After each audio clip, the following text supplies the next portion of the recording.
never be rich. And it's your fault. And before your brain tries to fire off a defense, shut it down. Stop.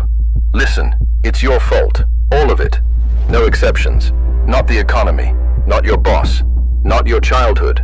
Not your parents. Not the government. You. Your choices. Your weak standards. Your comfort addiction. Your surrender to every distraction the world throws in your face. The reason you're broke isn't complex. It's not a mystery. It's repetition. The same lazy mornings. The same pointless scrolling. The same fast food for your body and your brain. You think success is some cosmic lottery ticket, when in reality it's a reflection of what you tolerate every single day. You know this. You feel it every time you look in the mirror and can't hold eye contact with yourself. Every time you swipe your card and pray it goes through. Every time you scroll past another success story and feel that sting of envy. But instead of acting, you numb. You joke about it. You say one day, let me be the one voice that cuts through all that noise. You're not unlucky. You're undisciplined. Napoleon Hill said, riches begin with a state of mind, with definiteness of purpose, with little or no hard work. But you don't have purpose. You have excuses. You have mood swings. You have bursts of motivation followed by days of nothing. And here's the problem. The world doesn't care about your good intentions. It only pays those who execute relentlessly. You want freedom? You want wealth? Then stop behaving like a spiritual beggar. You want to rise, but you sleep like a peasant. You want power, but your calendar is filled with weakness. You're not losing because the game is rigged.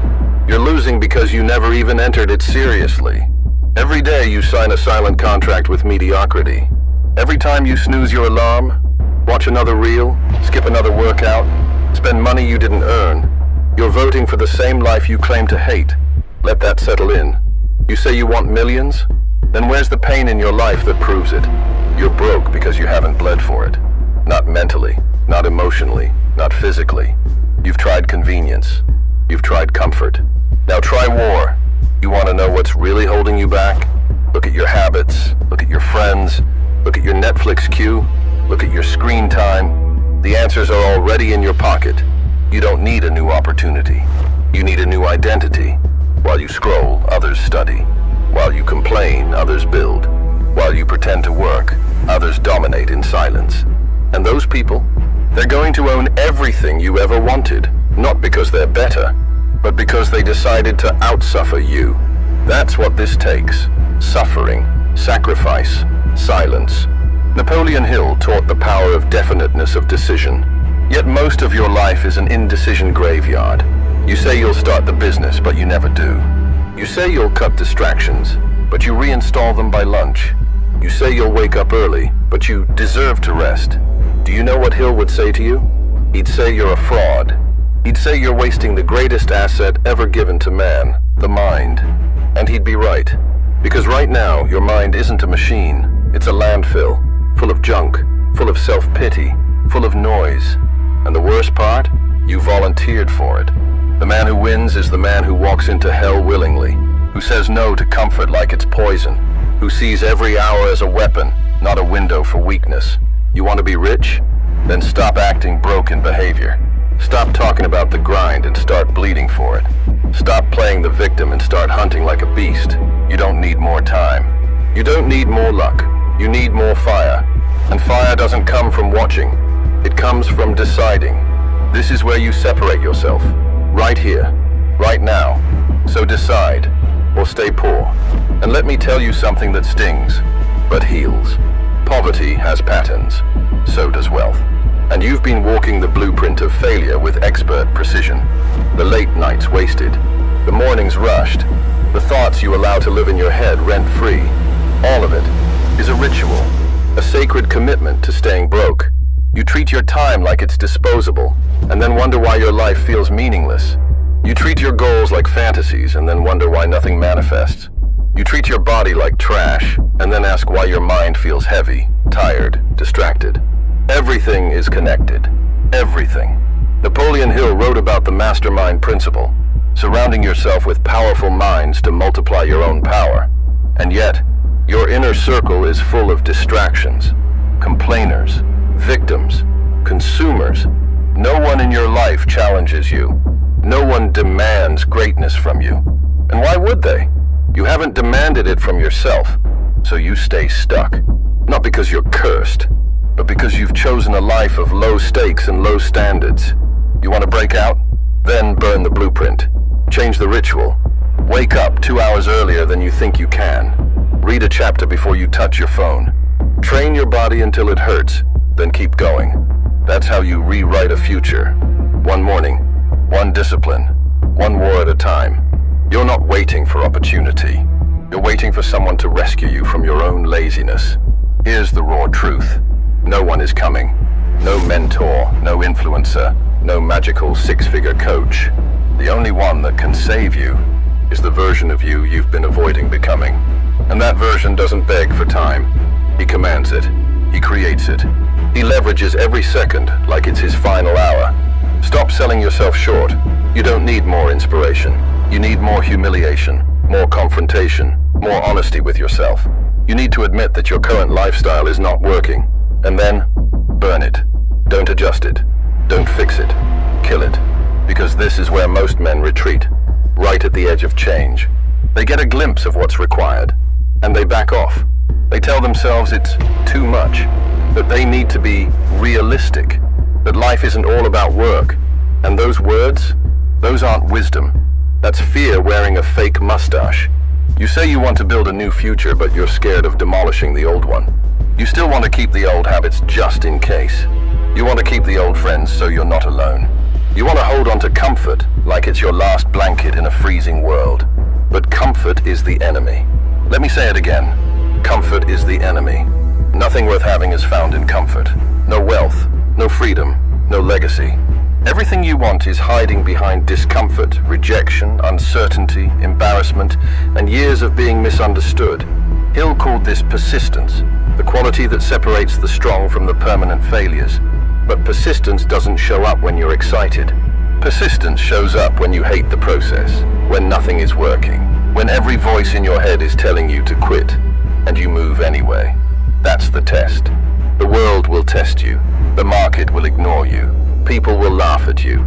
And your own mind will betray you over and over again. But if you push through that fire, something strange starts to happen. Discipline becomes pride. Pain becomes power. Loneliness becomes focus. You stop craving attention, and you start commanding respect. You stop chasing approval, and you start making money move toward you. And it doesn't happen all at once. It happens 1 hour at a time, 1 day at a time, one brutal decision at a time. So let me ask you something real. Right now, if someone took a look at your life without you saying a word, your calendar, your spending, your environment, would they say this man is headed toward wealth? Would they say this man is hungry? Would they say this man is lethal? Because if not, then we've still got a war to fight. And here's where most men break. When they realize this isn't about motivation, it's about transformation. Permanent, painful, ruthless transformation. And it starts in silence, not in hype, not in the cheers of others, but in the quiet war you wage when no one is watching. You want wealth?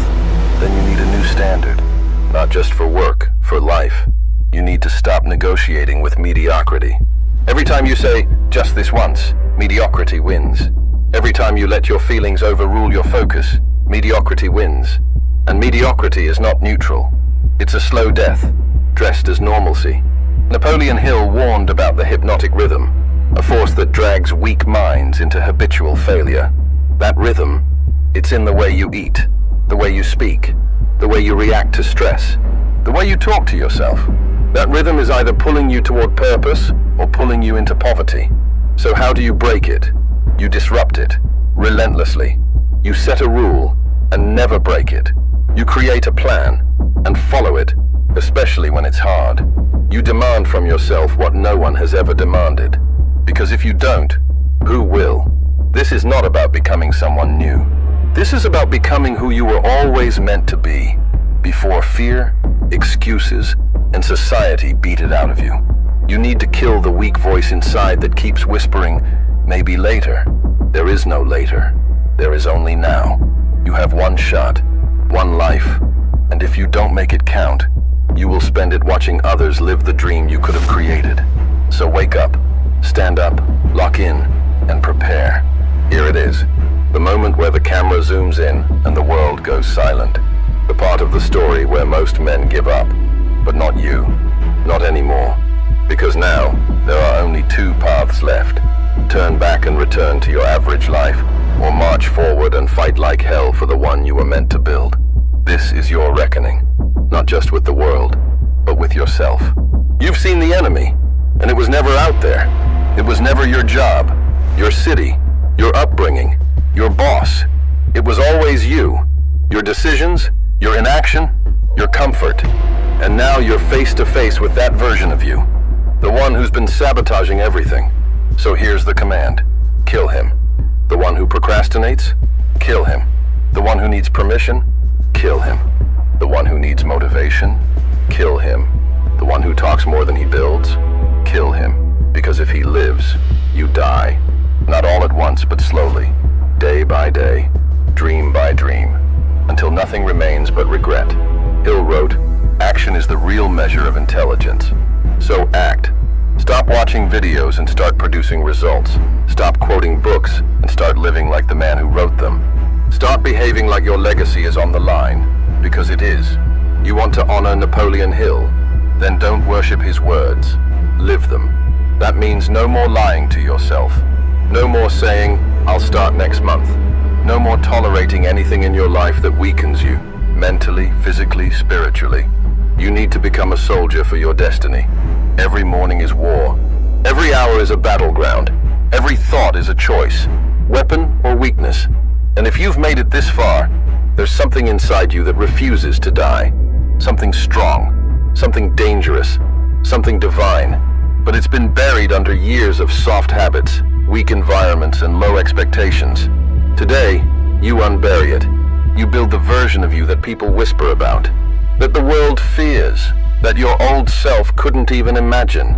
You become discipline in motion. You become strategy in the flesh. You become the embodiment of the phrase, think, bleed, grow. So let's end this the only way that makes sense. If you've got the courage, write this in the comments. I am the last generation of my poverty. Then subscribe. Because this isn't just a channel. It's a war room, a mental gym, a digital battlefield where the weak get crushed and the strong rise weekly. And share this video with one person you know is carrying a sleeping giant inside. Someone who just needs one jolt, one blow, one truth spoken with brutal love to wake up. Because sometimes, transformation doesn't start with a hug. It starts with a punch to the soul. Welcome to the channel Napoleon Hill Protocol.